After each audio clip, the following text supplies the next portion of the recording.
Howdy, everybody. Welcome on both sides of the We're Collabing on the Class, and today we're looking at polynomial graphs.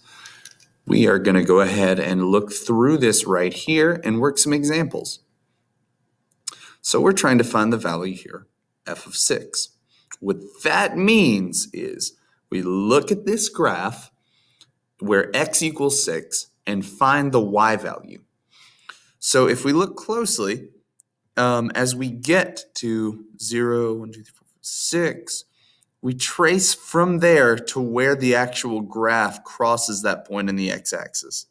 So that goes up all the way to 8.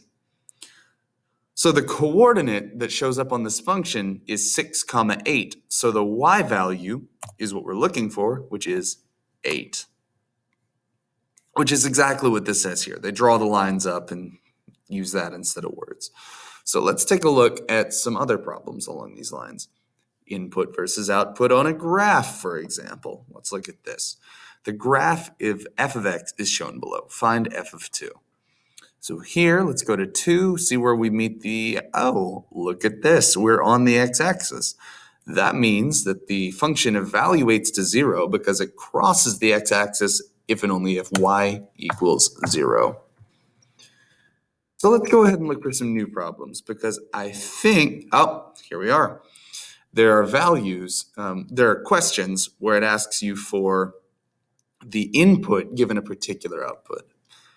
This says find all values of x where f of x is 0. And that means find all the x values where it touches the x-axis. So here, there's only one place where it crosses that line, and that is right here at x equals -6. So I'll actually go to problem types here. And we have find all values of x for which f of x equals 6. Now here it has 2 of those values. We want to find from the y-axis, we'll trace out to see that, this happens at 4, and this also happens at -4. So -4, 4 will give us 2 answer blanks to put that in. I'm going to walk over a couple of more quick examples and then give you your assignment. So identifying relative extrema. Those sound like difficult words, but what they're really asking for is when does the function get to like a pretty high point or a pretty low point, or at least some place where it's the highest it is for now. So this is not, right here, f, it is not the highest point in the function because b is higher. However, as far as everything right around f is concerned, it's going down in both directions. So that means that f is a relative maximum, which means as far as the points in its immediate vicinity are concerned, it's the biggest thing they know of. So we're going to say f is relative extreme. Now, we're not done yet. Let's find the other relative extreme, the relative max, possibly global. Point is, global is, by the way, going to be the biggest the function ever gets. So as far as we're aware from this picture, f is a relative maximum, but it's not global because there are points that go above f. One notable point like that is going to be b, which also appears to be a local maximum, but as far as we know, it could be a global maximum as well because the function seems to go down in both directions after that, and it doesn't look like it comes back. Finally, we got to take into account local minimums as well, or minima, I guess. And I'm sure you're way ahead of me in finding the point D, where it kind of dips down a little bit. Turning those 3 things in should, hold on a second, it says how many points represent a relative extreme value. This is a good learning experience, kids. F, B, and D are exactly those points. What they want to know from us is there are 3 of them. So here are the relative extremes. I just listed them. It wants to know how many there are, not what they are. So I'm going to go to new problem. How many represent one of those values? Let's say this one. C looks like it could be, but it just flattens out. It doesn't actually become a highest or lowest point. And D. So B and D appear to be. So let's just say 2. Perfect. Okay, that's going to make a little bit more sense than what I was trying to do a moment ago. So when you're answering these questions, be sure to answer with the number of extremes and not the actual extremes.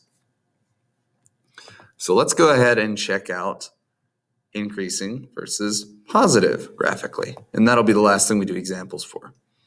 So the function f of x is graphed below. What is true about the graph on the interval from x equals c to x equals infinity?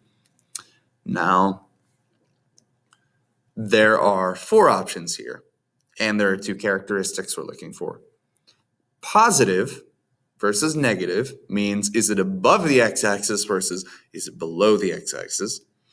And increasing versus decreasing, meaning is it going up or is it going down? So from c to infinity, it looks like we're going up, so it's increasing. Now, we're also above the x-axis, so we're going to say it's positive and increasing. So let's go to new problem. Let's check another example or 2 on here. So from x to negative infinity at x equals a. It looks like it's going below the x-axis, so it sounds like it's going to be negative, and it appears to be going down because it's pointing down, so we'll say it's decreasing, but wait a minute. Increasing and decreasing don't depend on where the arrows are pointing. They depend on whether the function is getting greater as it goes towards the right, not if it goes towards where the arrow is pointing.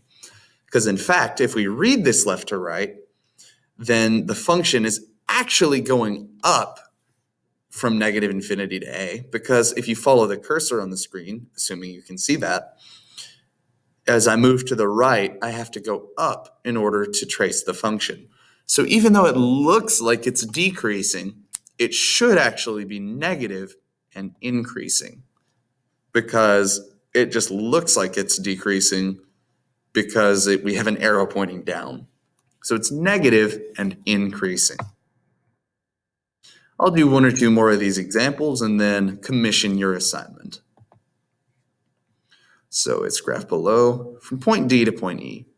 That one's pretty straightforward. It's negative, it's going up.